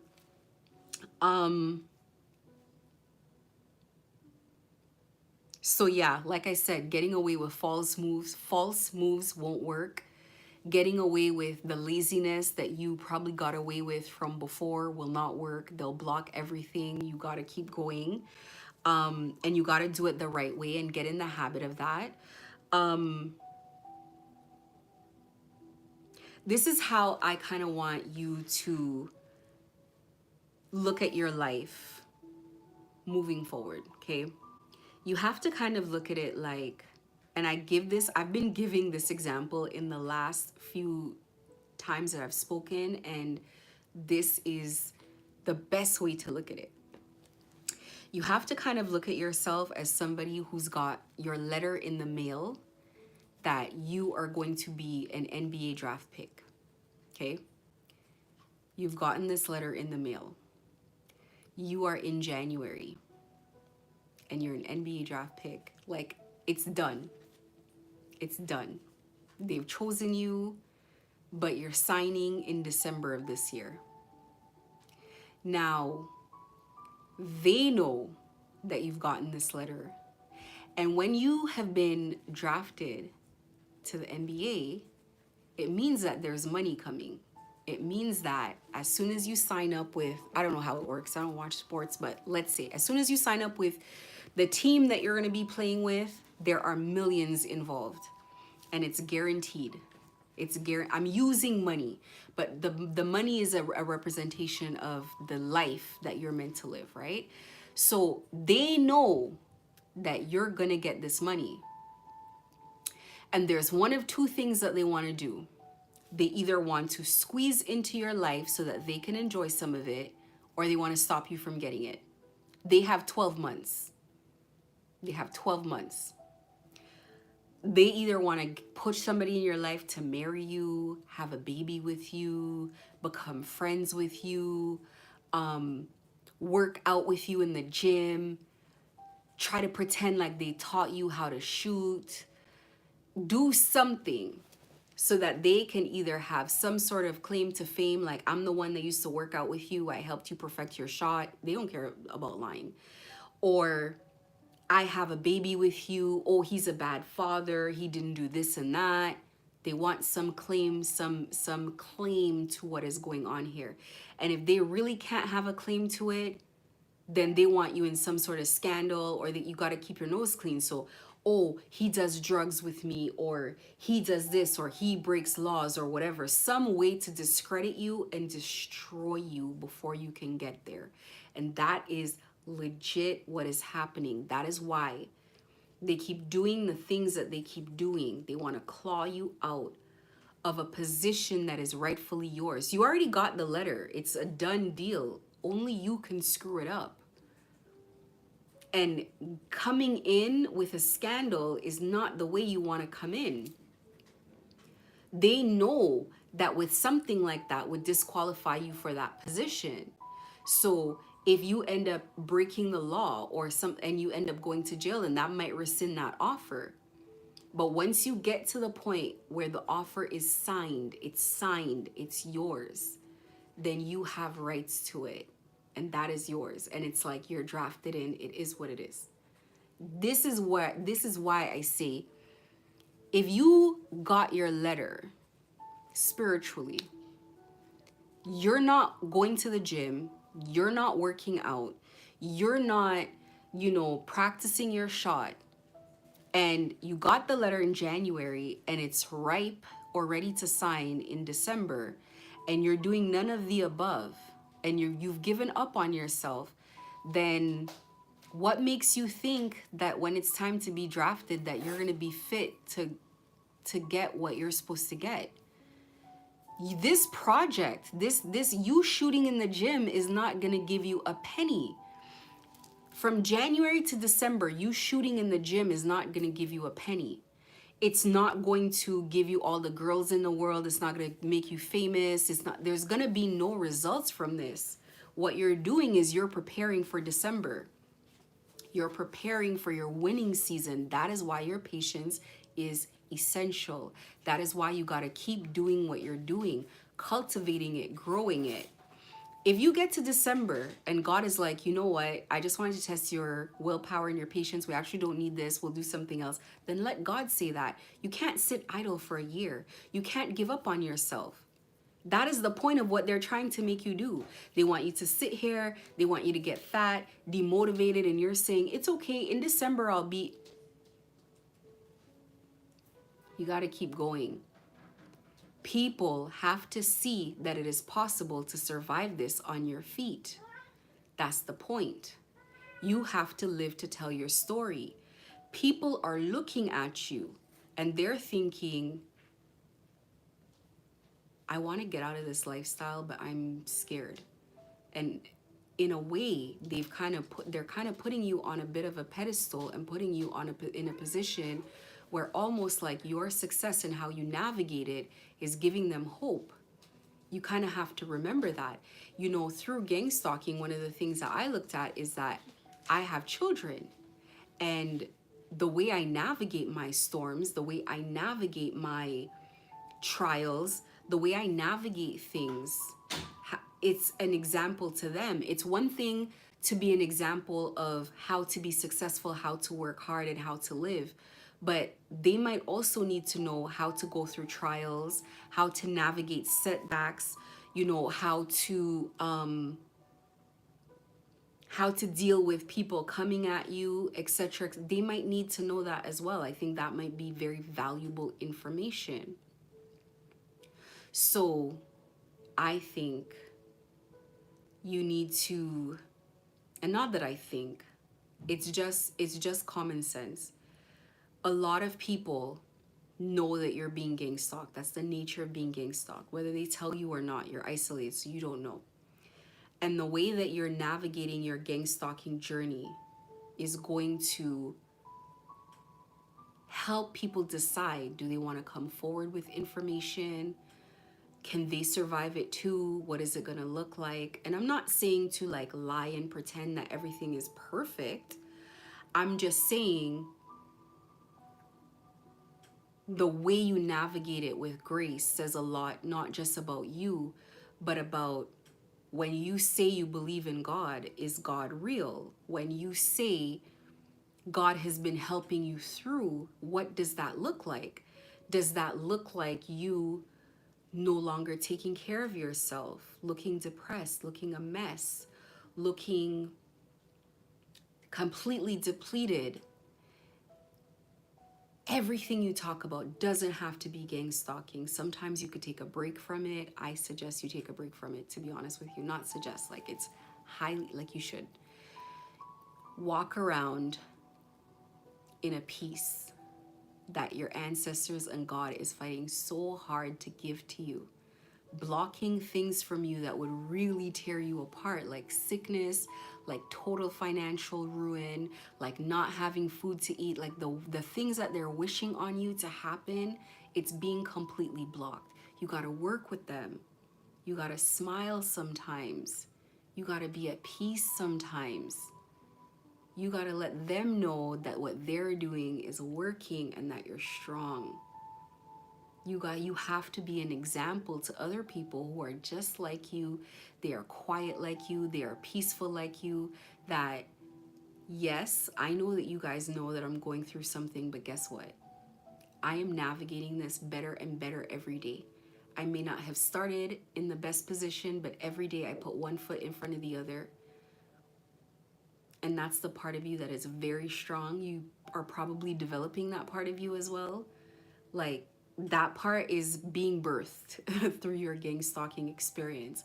The part of you that is basically saying, I know there's chaos around me, but the step to peace is the first step that I take. I got to take the first step. The gang stalkers do not have to take the first step to pull back. I take the first step. I smile. I get in a good mood. I decide that I had a better than normal day today, and I'm gonna have a glass of wine to celebrate, and I'm gonna relax even if I can't go anywhere and I don't want to listen to any more gang stalking content tonight. I'm just gonna watch a movie. I'm gonna relax. I'm gonna be at peace the best that I can, and I know that they're gonna disturb me, but I am going to be determined to get through the entire 2-hour movie. I know they're going to disturb my new project, but I'm going to get through it, keep developing it. Let me tell you, I've been posting in the last 3 weeks content of myself that I filmed. And everything you could think of. The content doesn't want to load. All kinds of things happen with it, and the most recent thing has been like from the I'm telling you, no Wi-Fi and airplane mode on my phone, and from the Instagram level, it doesn't want to save, it doesn't want to this, it doesn't want to that. You have to determine that you are going to push forward with this no matter what. And whatever the solution is going to be the solution, and that is going to be fine. But you got to find one, because you got to say that you're going to continue on what you're doing. Now, you would sit back and you would say to yourself, well, what the hell do they care? Well, if you're not following along, you'd say something like, what the hell do they care? But do you understand that if I'm paying for you to be gang stalked and you show up and I'm the benefactor, I'm paying for you to be gang stalked, and I come on your social media And all of a sudden, you're popping back up, dressed up, happy. And it's not just like a fake, it's like you can look at the smile, you can look and you can be like, wait, this person is in a playful energy. They're joking around, they're jovial, they're happy. What the hell have I been paying for? That's not what gang stalking victims look like. Let me go Google TIs. Let me look at other TIs from January to December. They start looking homeless by the middle of the, what is going on here? What am I paying for? Because that's why. Because a person who has their peace stolen 24 hours a day, no moments of peace over a period of time, is supposed to deteriorate. And do you think a chief gang stalker is going to tell the truth? They're going to try to hide you and bury it, if nothing else, because that pipeline of money is needed. And if you screw over one client, this is an underground organization that works on word of mouth. Gang stalkers don't advertise in the newspaper like normal people. It's word of mouth. In circles where it can be afforded. So these are circles that are smaller. The more broke people are, the wider the network. The more money they have, the smaller the network. Small networks, word travels quickly. If one TI gets away from one gang stalking group, then that means that we're not investing our money in this organization. But if this TI gets away and is looking better, and they're loud about it, they're talking about it, and they're sharing with others how to do it, you're as good as dead in the water. That business is over. It's done. Nobody is taking another chance. It becomes critical to take down not just anyone, but this particular TI. This one is the problem. People no longer want to be involved in it. This TI is on YouTube. Every time people mess with them, they put people's whole business out there, first name, last name, address, SIN, social security number, whatever.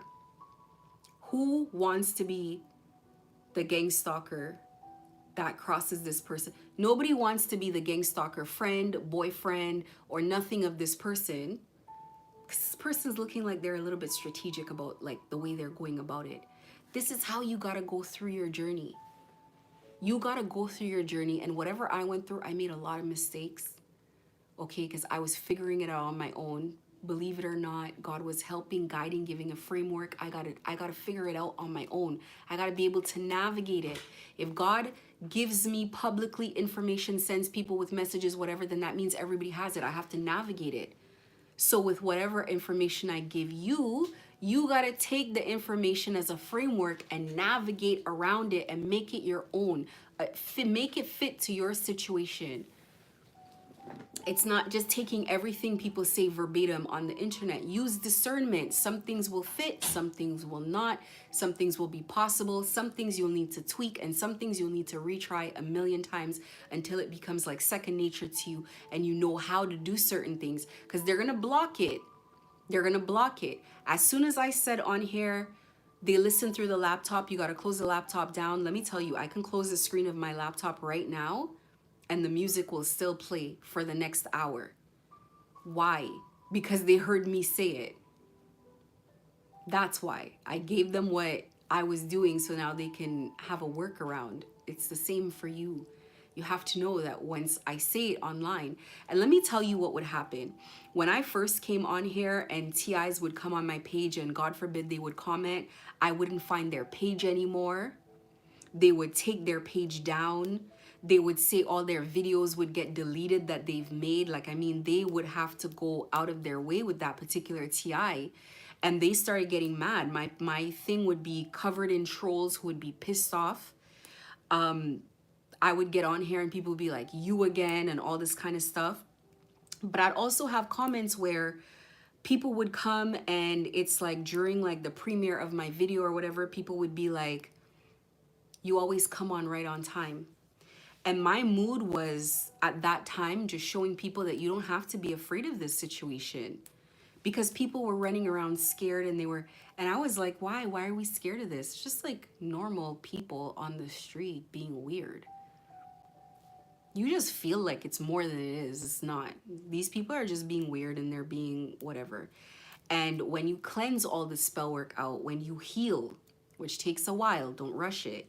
Once you heal and you clear it out and you see that it's normal people, it's not the CIA, it's not the mob, it's not whatever you're thinking that's scary. It's not that. These people don't have weapons. Once you get to that point that you see what it is, you actually stop recognizing that they're gang stalkers a little bit. Like, you might have like a bit of a suspicion, but it's not like it was before, because it doesn't work without a spell work.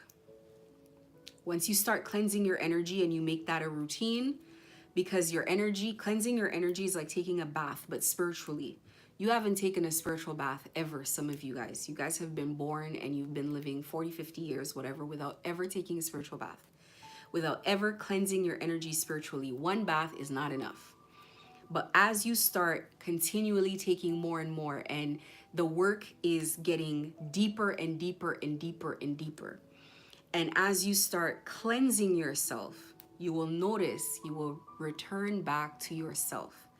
Your calm demeanor, your peaceful aura, your thinking will become clear again.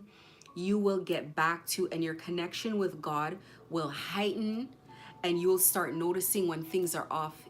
Instantly, you'll know when you have to cleanse. If you're in a house and there's 3 people, 4 people, 5 people, only half of them cleanse, the half that cleanse will be nice. They'll look good. They'll be in great moods. And then the half that didn't clean, you're going to notice their bad luck. You're going to notice what's going on with them. So it's really important to cleanse. And on the cleansing thing, I have to tell you, ask yourself, what is it going to hurt me to put some salt around the bed? How expensive is the salt? Is something going to happen to me if I don't do this? What is the difference in my day? Am I going to forget that there's going to be salt around my bed? It's not going to take much from you, so why not try it? You might have some of the best sleep of your life. The first time I did it, I was like, oh my goodness, this is amazing. Perfect. That's it. You just protect around your bed. Now you're more open to the other cleansing practices because you saw results from the first one. So now you're thirsty for knowledge. And it's not just about what I say on here or other people. You can go look for information online. I don't suggest it does not work the same way with spell work. I don't suggest Googling spell work. I don't suggest just going to deities randomly. I don't suggest any of that. But cleansing is okay. Cleansing is something that you're going to God for in addition to this ritualistic practice. These kind of things are still things that they spoke about in the Bible. If you are a Christian, it is not satanic. So open your mind and try something new. It is not going to cost you anything. When I say light a white candle and keep it in your house, you can have multiple candles around the house. But the candle catches negativity. It catches certain things. Having pets, they catch certain things. They take things off of you. They know when to come to you. People with pets know as soon as you get in a dark mood, as soon as you start getting sad, as soon as you want to cry, there comes your pet, and they don't do anything but sit on top of you. It's almost like they're absorbing that energy out of you. Not almost. It's what's happening. If somebody's sending energy at you and there's a pet in the vicinity, they're going to catch it first. The pet's going to catch it first. So look at some of my videos, take some of my advice. I beg you to be open to it. It has helped. It has not just helped me. It is responsible for me being here in front of you. And if you can just be open to it, then you can start doing your own research, because I don't recommend being completely dependent on any one source, please, because there's manipulation in information. I am under attack all the time. I'm under spiritual attack. You can look at the comment section, the kind of distracting nonsense that goes on in here. Like, they panic when I say certain things because I'm not supposed to know that. I'm not supposed to be here enough to know that. And I'm not supposed to have the balls to say it either. I'm supposed to be terrified. And that is what they want to do to you, terrify you. So they take away your will to want to live. They take away your peace. They take away your will to want to move forward, to keep working and keep going and keep growing. How dare they? That is not going to happen. If you're at the stage of your gang stalking where you're scared of these people, they are just human beings. They are just normal people. They are not going to physically harm you, so you can take that one away.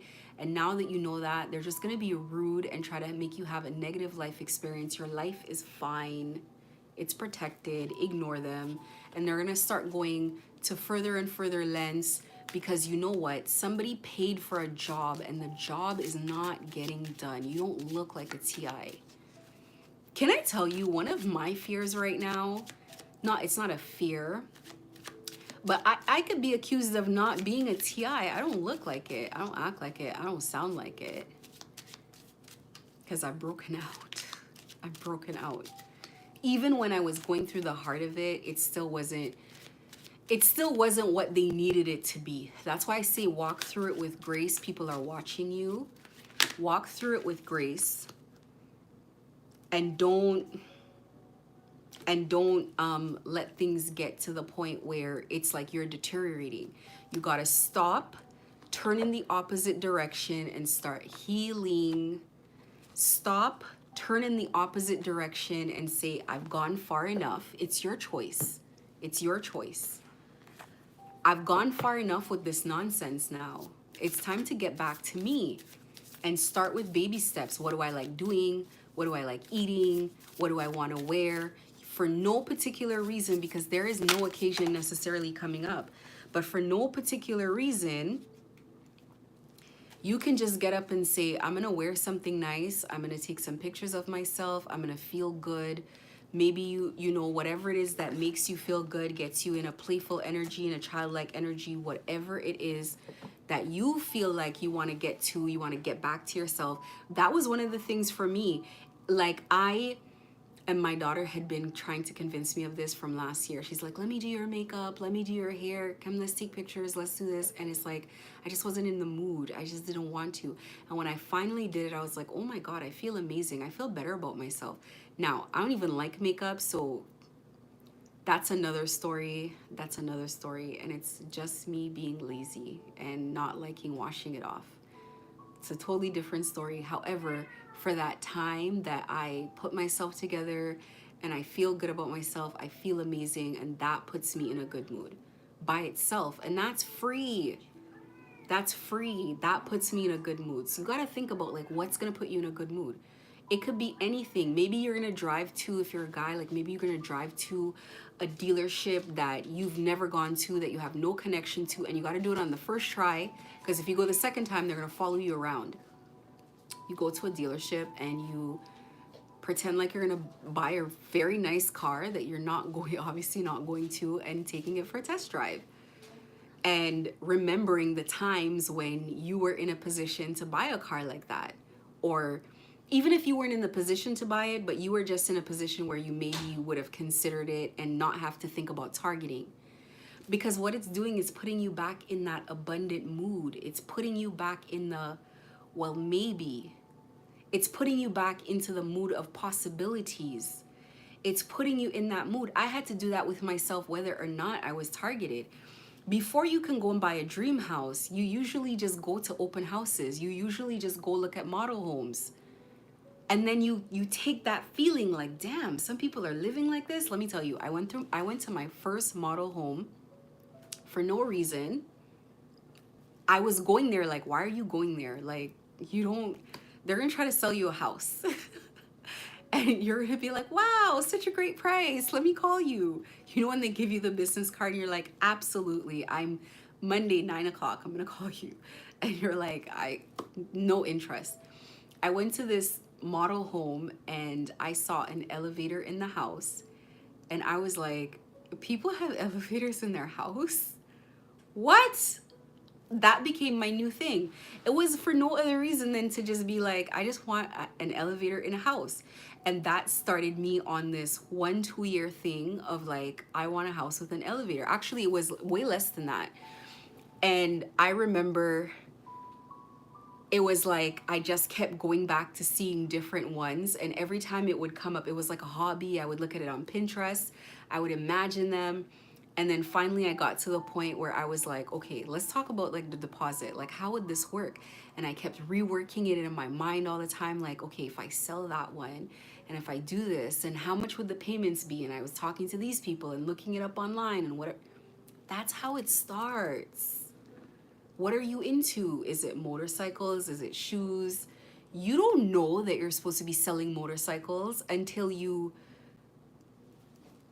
I met this guy and he came to my business to do work. And then he asked me where I was from and I told him, and he's like, I love that place. And I was like, really? Have you been there? He's like, no. And I'm like, so how do you know you love it? He's like, because I've seen pictures. I was like, okay. He's like, I think about it all the time. He's like, at least once a year. And I think I want to go there. I'm like, so why don't you? And he started rambling off excuses. And I was like, you know you're supposed to go there, right? And he's like, well, I don't know. And that's how it works. Because there's something there that's waiting for him. And as soon as he goes there, he's going to find out why. That's how it works. It wasn't by coincidence that they sent him on that job. It's like the country keeps popping in his head, popping in his awareness. Here's a picture. Now you went to do a job and this person is from there. How many more clues can we give you? So you got to bring yourself back into this abundant energy of slowly walking to yourself into possibility. You already carry the energy of abundance and you already have the abundant personality. So what else? It's success is guaranteed, and it's not like that for everybody. And if it wasn't like that for you, you wouldn't be gang stalked. It is a very beautiful energy to carry. So what you need to do is to put yourself back into the mindset, the childlike mindset. A childlike mindset where you find yourself walking into spaces, doing things, yes, while being gang stalked. You're gonna find a way. My way is that it's the first time I go there. It's difficult for them sometimes. They can't just walk up to a random person they don't know and be like, hey, just be mean to this person. So we're like, what? The second time you go, you're gonna get gang stalked though. The second time you go, you're gonna get gang stalked. So it's a one-hit wonder thing. That's how you gotta live your life from now on. But if you make it a habit, you'll forget that you're being gang stalked, because everywhere you go will be the first time that you're going there. And then you don't go there for like a really long time, months and months and months, and you pop back in randomly, and you'll notice they'll be a little bit weird, but it's like they weren't expecting you that day. So they don't have like a little script to follow and some like little dumb shit to say, because they always do that. Bring up some, hey, what about blah, blah, blah? And you're like, shut up. Shut up. And I have done that to people. I'll be like, whatever. Like, because it's like, you know what they're doing. They know what they're doing. And you're at work. Why are you doing this to customers at work? So you put yourself in a situation where you do not have to endure abuse all the time. A situation that gives you a little window so that you can go experience the things that make your life light up for that split second, driving that car or trying on that outfit in the store that you're not gonna buy, starting to work out. By the way, working out is not just something that is recommended, it's something that you should be doing spiritually. Like, you should be working out, you should be taking care of yourself, even if it's just really small things in whatever. You have a phone, you have YouTube, put up some videos, be motivated. As you spiritually cleanse more, your motivation is going to be stronger. So you can keep going that way. But, continue doing the things that you're supposed to be doing. And then add on to it things that you love. I have a botanical card that I should have read in the beginning, but it's fitting to read it now. And it says, delicate fleeting beauty. When life is not coming up roses, Look to the weeds and find the beauty within them instead. Right now is not just because things are happening around you that are chaotic, that is stealing your focus, stealing your attention, and making you accidentally manifest more of these experiences. You have to steal your attention back. You have to be very purposeful about where you put your attention. Put hope into your life, put happiness into your life, and whatever you do, do it with a childlike energy. Do it with, children. You go find children in war and they'll still be playing in the rubble of the buildings. As sad as that is to think about, children have a natural shield around them when it comes to their aura. If you tell a child that you have a problem, they're going to not really absorb the problem the way you do as an adult. So that's what you want to return back to. So think about that. Spirit messages cards. I love these cards. These are messages from Spirit. I'm going to read these cards. 2 came out as I shuffled. The first one, whatever you have been putting off, don't procrastinate any longer. Tackle that long overdue project. You will feel better once you begin. Start with one thing at a time. Thoughts and ideas not acted upon are just laying in wait. You can do this. With my thing, and I've always done this, is I write them down, whatever my idea is, something that I wanted to do, something that I thought was appropriate, I write them down, and every once in a while I go pick up the list and I just attack one. And my thing is, sometimes I'm a perfectionist, so I don't want to do it, and then I'm like, oh, it's not perfect. I've been doing things now, and the first 3 drafts at least are going to be cringe, they're going to be horrible, and you just have to push through and do it. Then you perfect from there, then you edit from there, then you fix from there, and you keep going. You're going to notice things over time with it that you can fix, or problems, or the way it's supposed to work, etc. Just keep going. The next one, it is time to stop letting worry rule you. Instead, get excited about your future and all it will bring. Your energy, the energy and emotion you put out comes back to you. With a little conscious effort on your part, that happy ending can and will be yours. Believe that. And that happy ending is going to come from your aura. It's going to come from your vibration. It's going to come from how you feel. You first need to be at peace. You need to block out the chaos. You need to take your awareness away from being gang stalked. Put in hours that you consume gang stalking information, or days that you consume gang stalking information, and the kind of gang stalking information that you consume. You want to consume from positive outlets that leave you feeling better and hopeful when you're done. You don't want to be consuming doom and gloom all the time. Any of the time. You have to sift through the experiences that you want. You want to go somewhere where they say, we're going to beat gang stalking. We're going to do it together. Every day, day by day, we're going to get to a point where we're going to drift further and further away. And before you know it, you're going to look up and you're going to be fine. You're going to walk free. That is a much better story than, and the gang stalkers, they never let you go. I know a fellow who's been gang stalked for 20 years. That's not what you want to listen to. And that's his business. That's his problem. You could be the first one to walk away. Why not you? There was a first person to fly a plane. There was a first person to be everything. There's always a first person. And this is not like putting a plane in the sky, which I think is much harder. You have to consume information, be around people. It must be positivity, or at least it must, even if it's a negative topic, but described in a positive way. Solutions, healing, endings, evolving, moving away from. Not just every day beating the dead horse, crying and feeling horrible about yourself and going to bed feeling terrible, waking up in the morning, you're like, I can't believe this is real. What is my life? Your life is evolving. It has taken a turn. You've gotten your draft letter. You're just perfecting your shot. You're doing things like whitening your teeth for when you're going to take your picture on that podium. You're deciding what suits you want to buy. You're getting ready for the future that you will be creating for yourself. And no one and nothing can take that from you. And as you continue to take one step here and one step there, you'll see they can't block everything. take it from me, they can't. They try to. There's some things that are unblockable. Those are the steps you want to take, the unblockable steps. I'm going to read a crystal of the day because I always talk about it. I am in love with crystals. I think crystals can do healing work that we don't have to bother ourselves with. This crystal is Moonstone, and it is the crystal of new beginnings.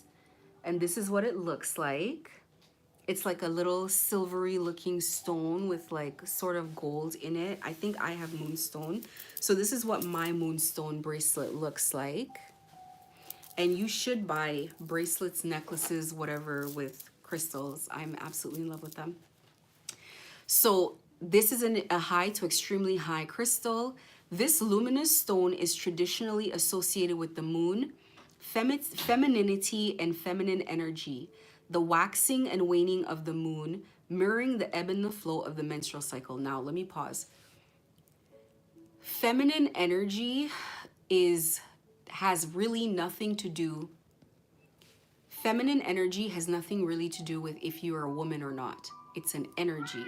So feminine energy would be things like being more nurturing, being more attentive to your emotions, being more, and this is in the upright, being more emotionally aware, being more, being less logical and being more concerned with how things feel. That's feminine energy. So that doesn't have to do necessarily with gender. There are some men that have an overabundance of feminine energy, and we call them effeminate men.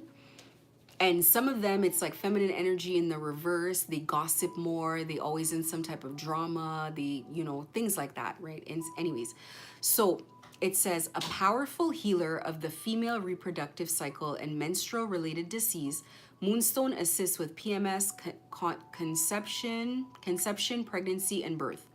Water attuned, this crystal stabilizes fluid imbalances and resets the biorhythmic clock. It also supports the digestive system and promotes the absorption of nutrients from food. Moonstone is helpful for shock, insomnia, nightmares, and sleepwalking.